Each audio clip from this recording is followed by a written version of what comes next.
door slammed shut in the dark. The air is thick with smoke and sweat. And in the center of a cold stone room, a woman stands, blindfolded, surrounded by men in black robes. She cannot see the instruments around her, but she can smell the iron, and she can hear the chains. This isn't a story from some medieval horror novel. It's what actually happened in the name of God between the 15th and 19th centuries.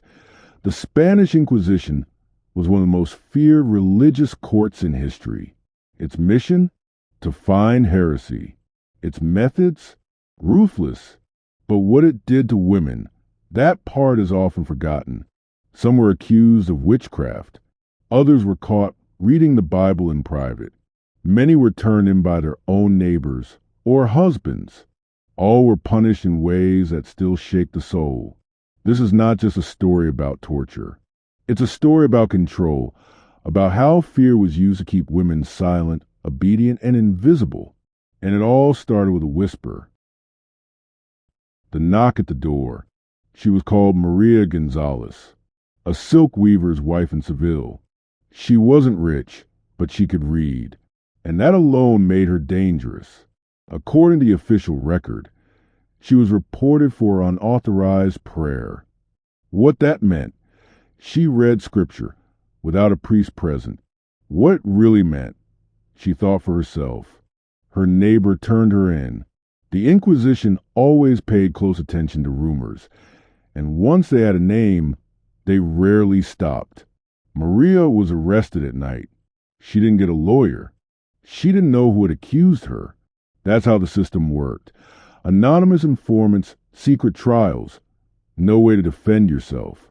She was taken to House of Detention in Seville, a converted monastery, now filled with iron chains, prayer books, and screams. She was stripped, inspected, questioned, and locked away. And then came the real trial, not in the courtroom, but on her body. The instruments of God's justice. The Inquisition used a term for torture, the question. It wasn't called punishment. It was called helping the accused tell the truth. But for women, this help often came in forms no man could imagine. The garrucha, a simple rope and pulley.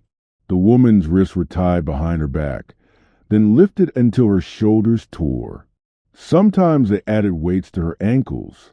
Dislocation was common. So was fainting.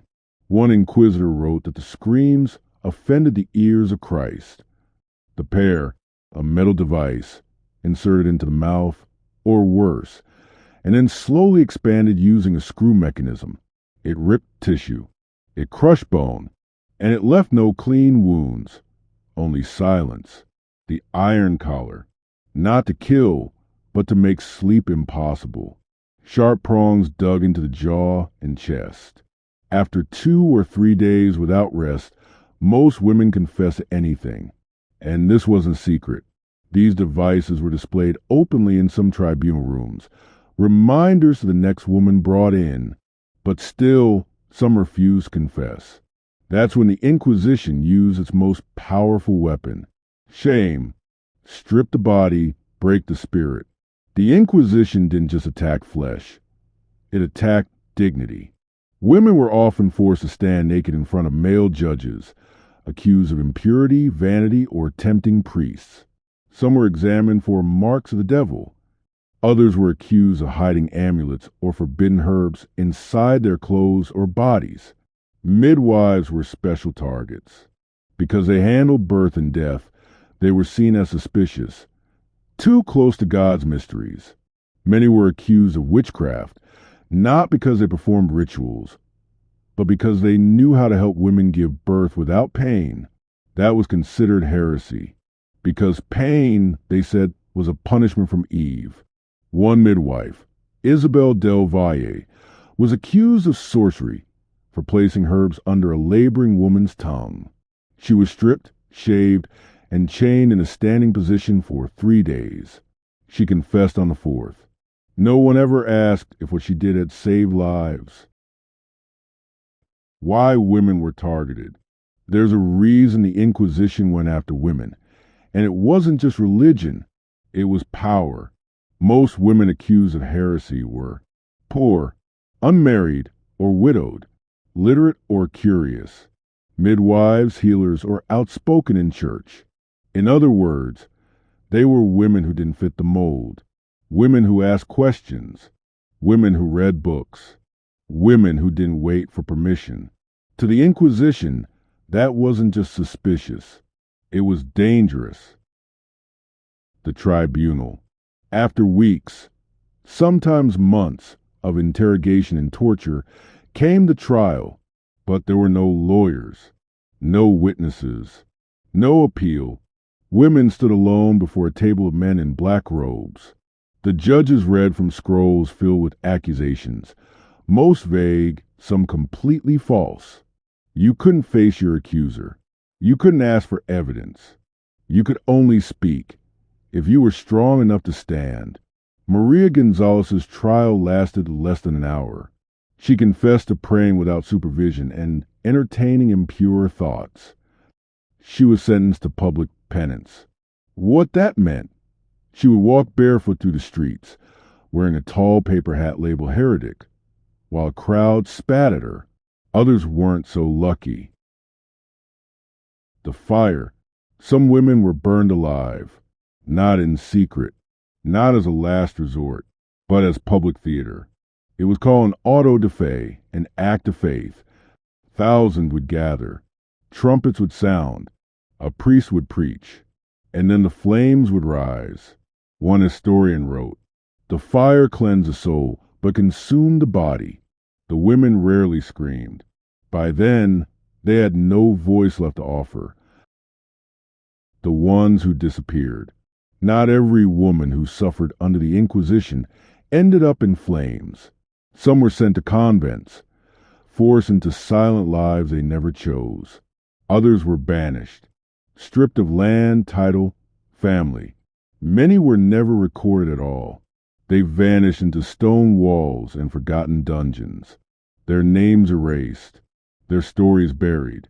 One woman, simply called Beatrice in the trial records, was condemned for refusing to name the other women who read scripture with her. They starved her. Then they chained her to a wall in solitary confinement. Her bones were found a year later, still shackled, with a scrap of cloth stuffed in her mouth. She died without ever speaking. The shadow of faith. The Inquisition claimed it was protecting faith. But faith that must be forced, that demands silence, pain, and fear, isn't faith at all. It's control. And for women, control was always the point. They weren't just punished for what they believed. They were punished for existing in ways the church could not tolerate. Speaking when they were told to be silent. Learning when they were told to obey. Surviving when they were meant to disappear. And through it all, the Inquisition left behind something worse than blood. A legacy of fear passed down for generations. The silence that follows. Centuries passed. The Inquisition was officially disbanded in 1834, but its shadow lingers.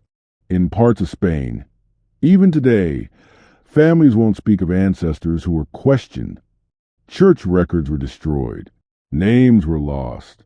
And the women, especially the women, were turned into whispers. Their pain didn't end with them. It moved forward, into the stories that were never told, into the daughters taught not to ask, into the wives told not to read, into the women who still feel that asking too much might bring punishment. What history tried to bury. The Inquisition didn't just burn books. It burned memories. It taught people to forget. But you're here now listening, and that matters.